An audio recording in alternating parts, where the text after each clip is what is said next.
धवलेश्वराय बालालिंग महाप्रभो दीपं ज्योति परम ब्रह्म दीपं ज्योति जनार्दनः दीपहरत मे पापो पूजा दीप नमस्तुते। धवलेश्वराय बालालिंग महाप्रभो संसार सुखी रखंतु। आज ज्येष्ठ मासर शुभ शनिवार रे समस्त श्रद्धालु भक्त मान को आशीर्वाद करंतु। मनस्कामना पूर्ण करंतु। कर्मक्षेत्र उन्नति करंतु। ग्रहरिष्ठ खंडन करंतु। जगतर मंगल करंतु। विश्वर कल्याण करंतु। आपणकर नाम प्रकाश करंतु। सेवकर डाक श्रवण करंतु।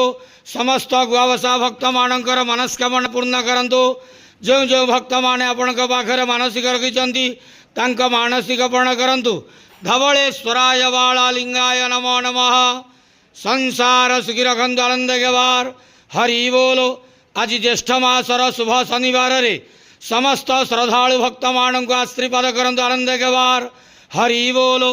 बाबा धवलेश्वराय बालालिंगाय नमो नमः।